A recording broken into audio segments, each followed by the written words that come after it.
Bruins fans want answers with training camp starting today. Is Tanner Jeannot really a $3.4 million mistake? Could Michael DiPietro win the backup job? Who's the best shot at a bounce-back season? Let's open up the mailbag on today's episode of Locked On Boston Bruins.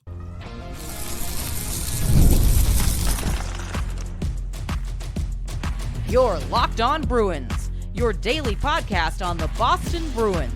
Part of the Locked On Podcast Network, your team every day. What is up, Bruins fans, and welcome back to the Locked On Boston Bruins podcast. I'm your host, Ian McLaren, and this is a daily show where we discuss all things Spoked B.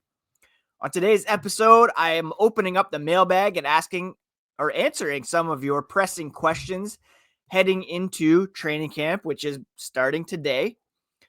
We're going to talk about the backup goalie position. We are going to discuss Tanner Jeannot's contract and where he fits in the roster, and also chances that the Bruins make the postseason and who will have a better bounce back season between a few key players on this team. Before we get into all that, thank you so much for making Locked On Boston Bruins your first listen every day. It's part of the Locked On Podcast Network, your team every day. And today's episode is brought to you by FanDuel. Right now, you can download the FanDuel app and win $300 in bonus bets if your first $5 bet wins. To follow the podcast on social media, look up Locked NHL Bruins on X, Blue Sky, Instagram, Threads, TikTok. You can find me, my hockey thoughts and dad jokes at Ian C. McLaren. I'm a lifelong Boston Bruins fan, and I've been covering this team and the NHL for various outlets for 20 years. So very excited that a new year is upon us. Training camp begins today.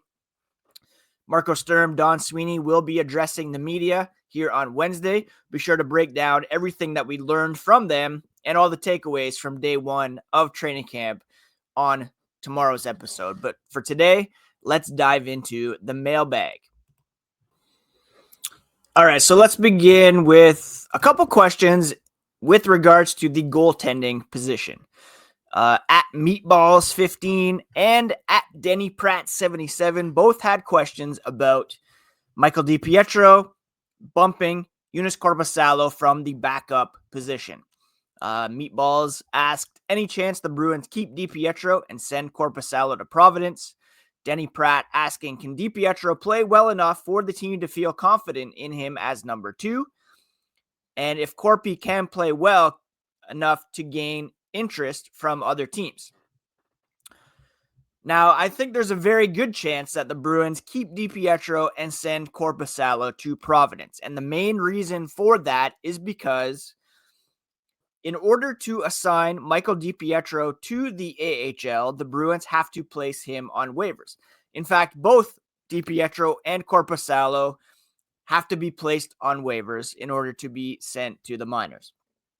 Now, if you look at their respective contracts, Joonas Korpisalo, the Bruins are on the hook for $3 million, seeing as the Ottawa Senators retained 25%. He's got 3 more years left on that contract. Michael DiPietro making near the league minimum for the next couple of seasons and is much younger, much higher upside or untapped potential there. He's making $812,500 for the next 2 seasons, 26 years old versus Korpisalo, who is 31.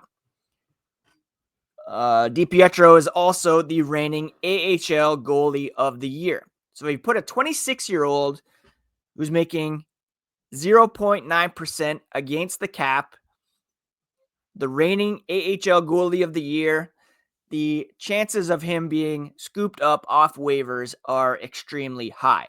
Korpisalo, not so much. Again, $3 million, and he is on or under contract for the next 3 seasons. If the Bruins want to bury that, the cap hit would be 75% of $2.85 million. And they would be saving quite a bit of money, actually, against the cap. So it's kind of worth looking into because it would free up the cap space and also allow you to not expose Michael DiPietro on the waiver wire. Now, it all comes down to how these guys perform in training camp. If DiPietro, and this kind of goes to Denny Pratt's question, plays well enough for the team to feel confident in him as number 2, then they certainly will look to bury Joonas Korpisalo in the minors for the time being. Unless a team comes calling, let's say there's a significant injury in training camp elsewhere around the NHL, maybe the Bruins can pawn Korpisalo off on another team. We know that Jeremy Swayman is locked in as number 1 and that Korpisalo is a decent enough backup option, but if they can clear the space and also have Michael DiPietro growing into the number 2 role, I mean, he does have obviously limited NHL experience, but he does come in with a pretty high pedigree and was once thought to be a pretty top prospect for then the Vancouver Canucks, now the Boston Bruins, drafted in the 3rd round, 64th overall in 2017. Only 3 NHL games where he was kind of overexposed by the Vancouver Canucks.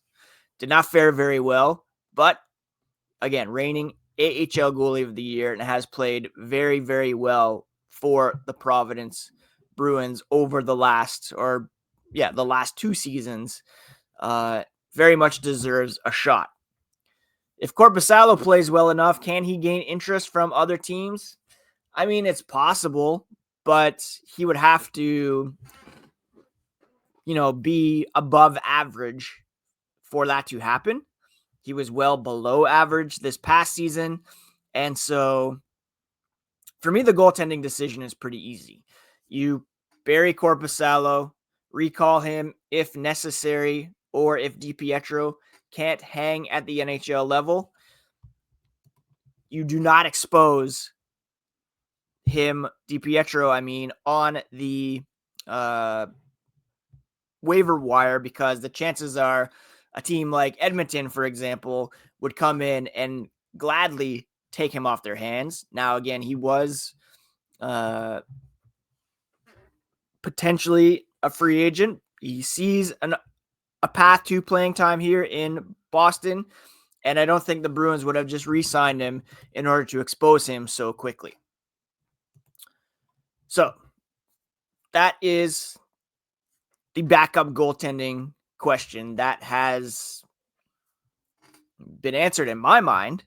We'll have to see how the exhibition schedule plays out. Unlike last year, where Jeremy Swayman was unsigned, we know that he will be a full participant in camp, getting regular reps in the preseason, while the other 2 battle it out for the right to be his backup.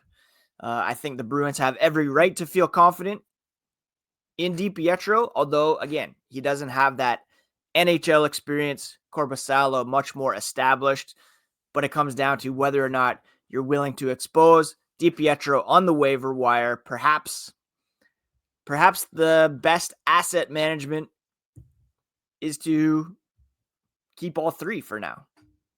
Although you certainly need somebody to tend the net in the AHL, and it should be Korpisalo for me in order to save a bit of money and also not expose DiPietro. I can't state that enough. All right. We're going to answer some questions about bounce backs for next season, Tanner Jeannot and his role, as well as the other signings the Bruins made on July 1st. We'll touch on these topics and questions here as the podcast continues. Let's be honest here. Most people can't name all their financial accounts or even what they're worth, whether it's 401ks, properties, investments. When you don't have the full picture, you can end up leaving money on the table. And that's why there's Monarch Money. It's an all-in-one personal finance tool that brings your entire financial life together in one clean, easy-to-use interface on your laptop or your phone. Monarch is built for people with busy lives, and if you've put off organizing your finances, Monarch is here for you. They do the heavy lifting. You can link all your accounts in minutes, see clear data visuals, get smart categorization of your spending, and finally feel in control of your money without ever touching a spreadsheet. Don't let financial opportunities slip through the cracks. Use code LOCKEDONNHL at monarchmoney.com in your browser for half off your first year. That's 50% off your first year at monarchmoney.com with code LOCKEDONNHL.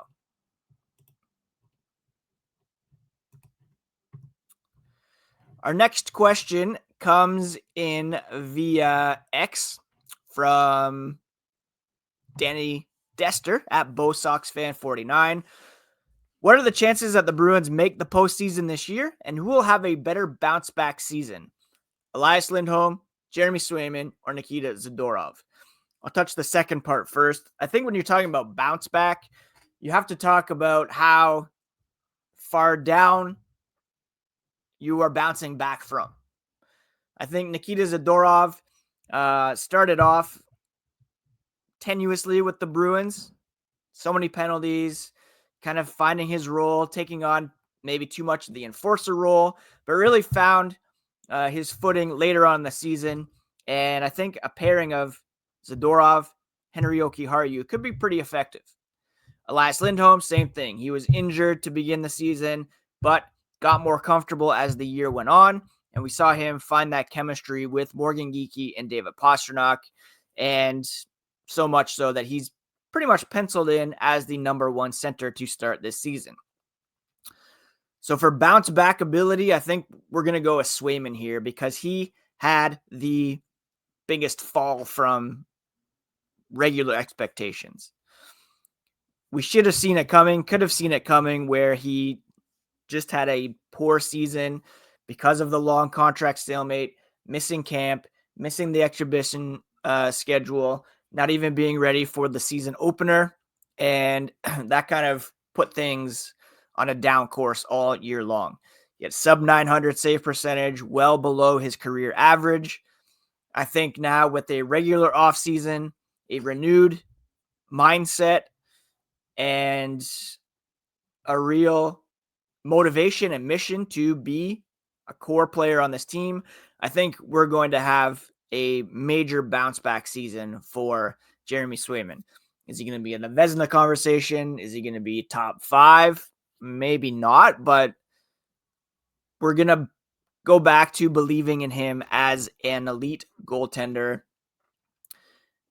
He can only be as good as the team in front of him, really. If he's overexposed, killing off too many penalties, etc., that will hurt his rebound, but I think he has the better chance of a bounce back because of just how far he fell last season. In terms of what are the chances the Bruins make the postseason, I don't know. It's probably 50-50 at this point. I could see them being right in the wild card mix. The question is, what are the chances of Toronto, Florida, Tampa Bay, Ottawa, and Montreal falling out of the playoff picture in the Atlantic Division? And what are the chances of only 3 metropolitan teams making the postseason? Cale Makar of the Colorado Avalanche heavily pushing for the 1-8 scenario again. I'm fully on board with that because it could mean 6 teams from the Atlantic, 2 from the Metro. But this is the format for the time being. I don't see those top 3 dropping out. I don't see Montreal dropping out, really. Maybe Ottawa. So I think the Bruins, best case, will be a wild card team this season, but we could see a situation where they're selling off assets again. The 2026 draft is quite deep, and they have 2 first-round picks. Would they look to add another, or would they gain some assets in order to make a bigger swing at the trade deadline or in the summer.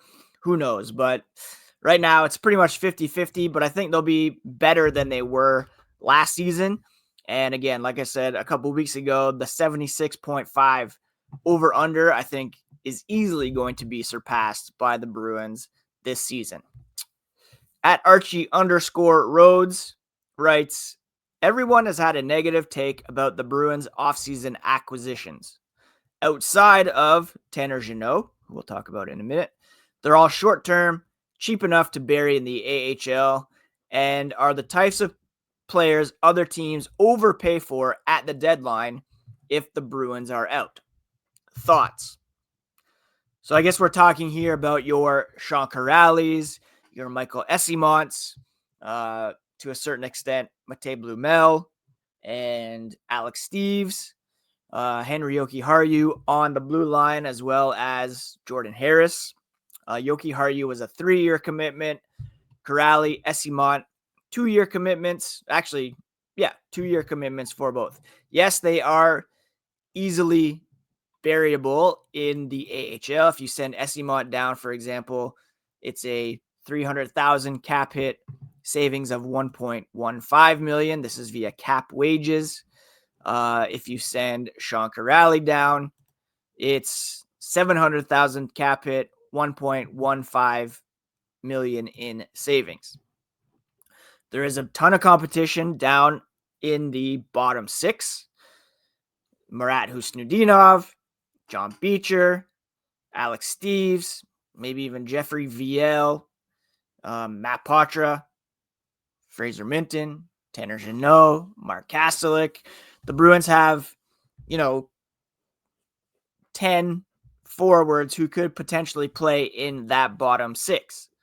So, yes, they're easily variable, but I think the negativity came around blocking certain young guys.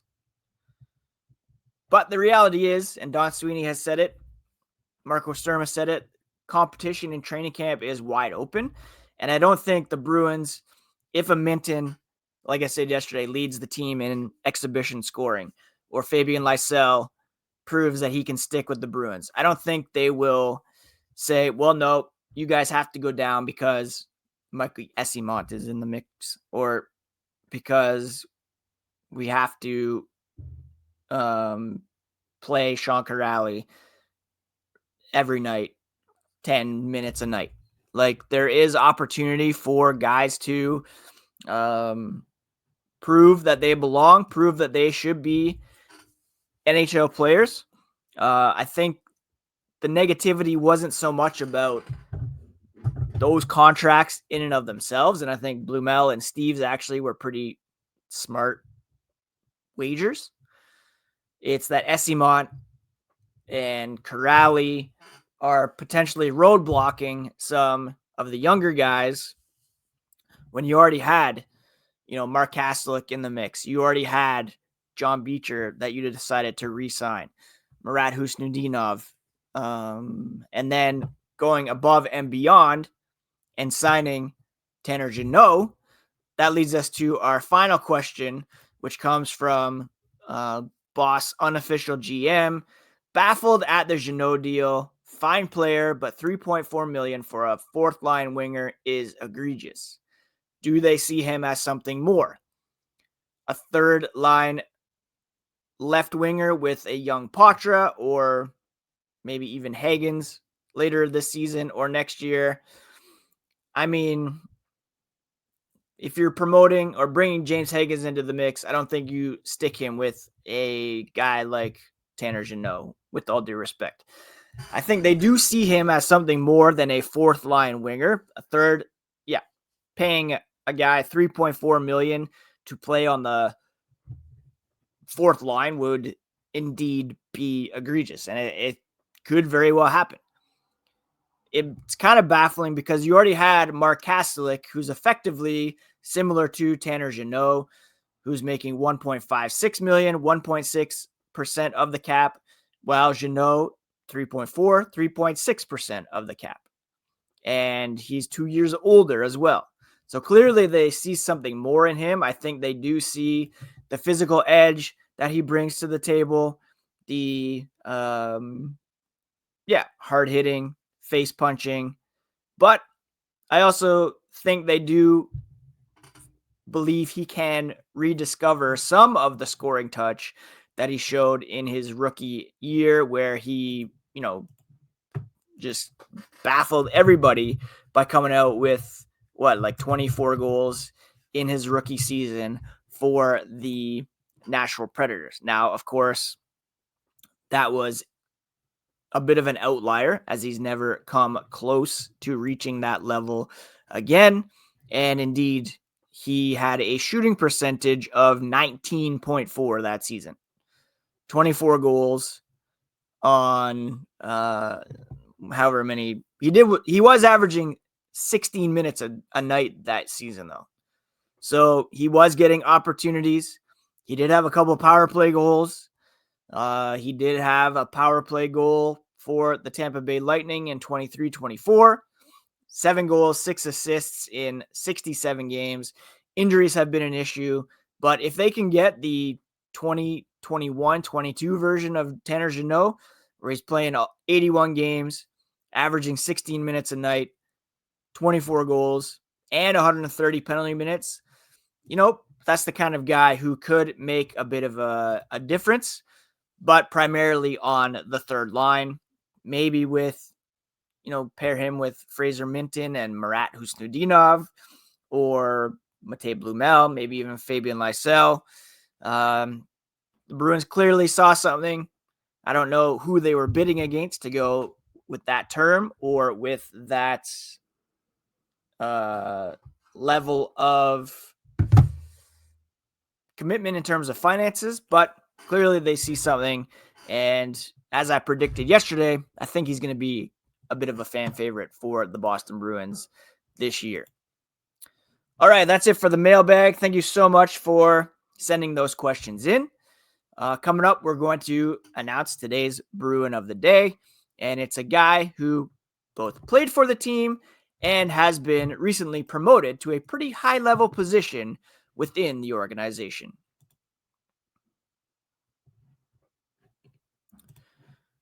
Football season is well underway. The NFL is in full swing, and FanDuel is making sure you're ready for kickoff with a can't-miss offer. Right now, new customers can bet just $5, and if your bet wins, you'll get $300 in bonus bets to use across the app. People love using FanDuel because it fits however you like to bet, whether it's player props, building a same-game parlay, futures, jumping in live as the action unfolds. Makes every game more exciting, whether you're watching your favorite team or keeping an eye on your fantasy lineup. Quick, easy, and the best way to add a little more energy to your Sundays, Thursdays, Mondays. So if you're ready to play, download the FanDuel app by visiting FanDuel.com to get started. That's FanDuel.com to place your first $5 bet.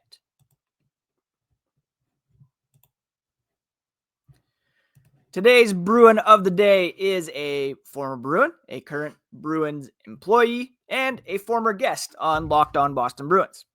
It's a name that brings a smile to a lot of Bruins fans' faces, maybe a bruise or two as well. Adam McQuaid. Quader is today's Bruin of the Day.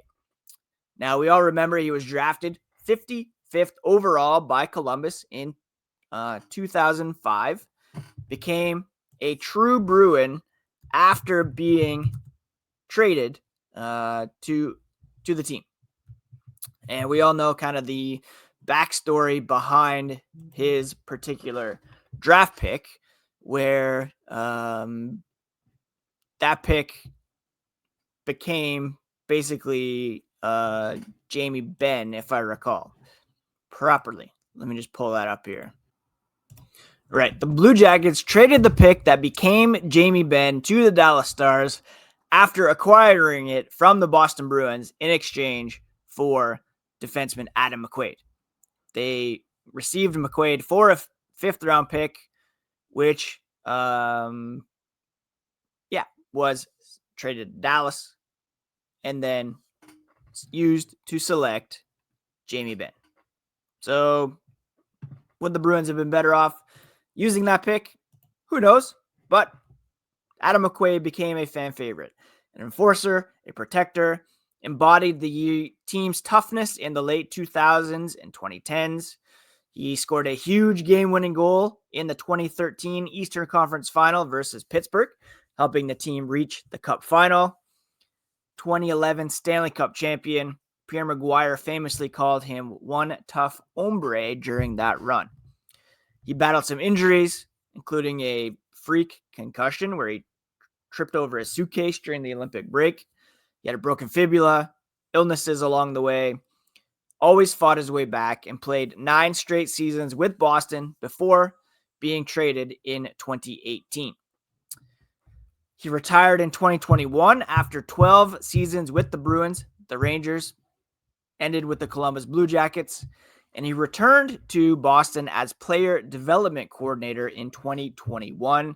Just yesterday, he was promoted to director of player development, cementing his place in shaping the next generation of Bruins. Off the ice, McQuaid is a stand-up guy.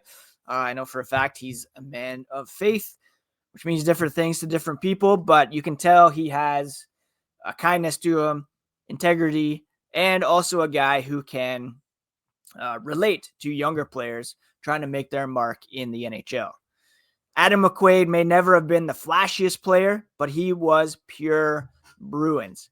Tough, dependable, and selfless. And now in his new role guiding the team's future, he continues to leave a mark on the black and gold. And we love to see it. Congratulations to Adam McQuaid for his promotion. I believe that role was previously held by Jamie Langenbrunner. Not quite sure where he's landing. In addition, the Bruins also named Nick Neary as assistant video coordinator, Ben Smith as player development coordinator. And it was also announced yesterday that Belle Fraser, who has been on this podcast in the past as well, spent last year covering Utah Mammoth out in Salt Lake, returning to the Bruins to take on social media responsibilities, a position that was vacated this summer by Elaine Cavalieri. So huge congrats to Belle Fraser. Looking forward to seeing her content posted on the Bruins social media coming up. Beginning today as the Bruins gather together for training camp. Marco Sturm, Don Sweeney will be meeting with the media today. We'll have all of your takeaways from that, everything you need to know about the Bruins. Look, from the big mailbag questions about Boston's goaltending, playoff chances, Don Sweeney's roster philosophy, to celebrating Adam McQuaid's promotion within the organization, one thing is clear.